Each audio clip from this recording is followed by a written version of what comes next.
What's up, dude?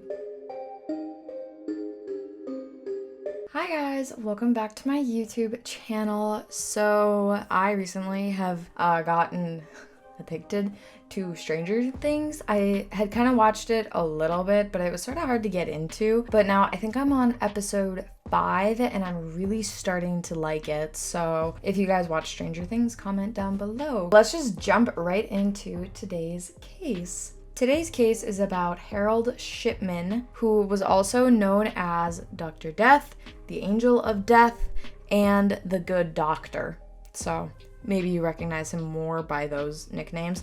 I definitely did, as Dr. Death. That's how I recognize him, but his real name was Harold Shipman. He was born on January 14th, 1946 on the Bestwood Estate, which is a council estate in Nottingham. And I had to look this up because I didn't know what a council estate was. It is a public housing in the United Kingdom for sort of lower income families. He was born to a working class family. He was the second youngest of 3 kids. His parents were Harold Frederick Shipman and Vera Britton. Close friends and acquaintances of young Harold's, the guy that we're talking about, call him Fred, so that's what I'm going to refer to him as throughout this video.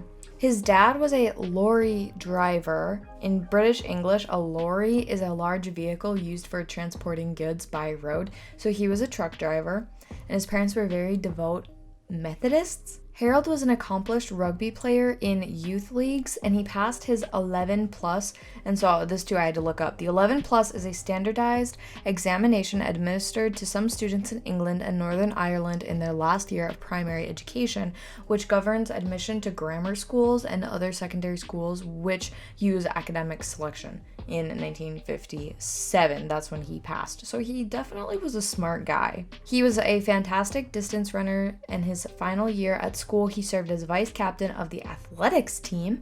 He was close to his mother, who sadly passed away from lung cancer when he was only 17. He saw how morphine made his mother feel better towards the later stages of her disease. On November 4th, 1966, he married Primrose May Oxtoby and had 4 children with Fred. He studied medicine at Leeds School of Medicine, the University of Leeds in West Yorkshire, England. He worked at Pontefract General Infirmary. That's a word that when I look at it, I can't pronounce it, but when I look away, then I can. In Pontefract, West Riding of Yorkshire, and then in 1974 he worked as a general practitioner at the Abraham Ormerod Medical Center in Todmorden. In 1975, so a year later, he was caught forging prescriptions of pethidine, also known as mepridine, and sold under the brand name Dermarol, among other names, which is a synthetic opioid pain medication for personal use. That's why he was forging a prescription, was for personal use. It's not like he was giving it to anybody. He was fined 600 euros, which would be approximately 1,638 euros by today's money, and he had to attend rehab for drugs in New York, although he wasn't there for very long, but they didn't say exactly how long. He became a general practitioner at the Donnybrook Medical Center in Hyde, Greater Manchester in 1977, so shortly after he was forging a prescription. He worked in Hyde throughout the 1980s until he established his own surgery at 21 Market Street in 1993 and becoming a respected member of the community.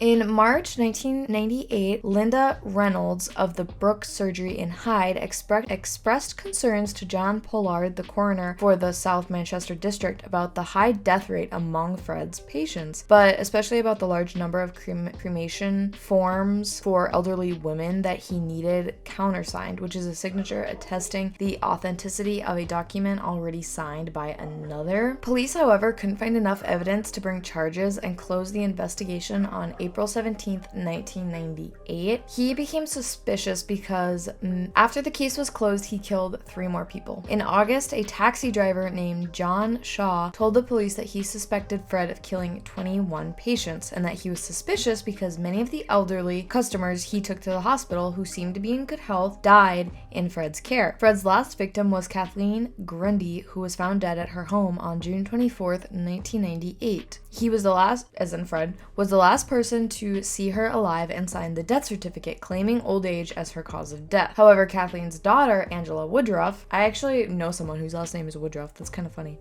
became suspicious when solicitor Brian Burgess told her that Kathleen's will excluded Angela and her kids, but left £386,000 to Fred, because like that's not suspicious at all, right? After that, Angela went to the police, as she should. When Kathleen's body was exhumed and examined, they found traces of heroin in her system, which can be used for pain control in terminal cancer patients. I don't really think we do that nowadays, but I could be totally wrong.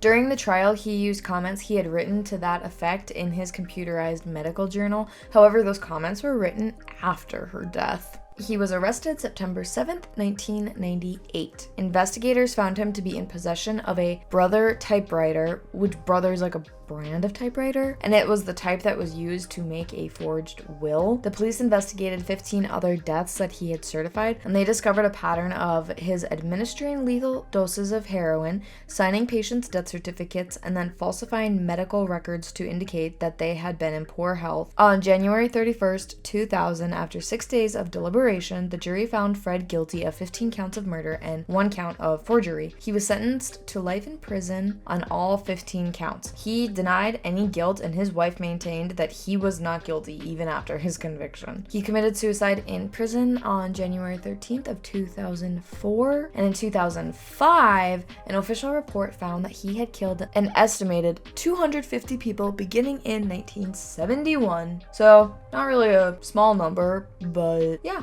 So that's the story of Harold Shipman. It's just sad that like a lot of people died. For what reason? Like, for why?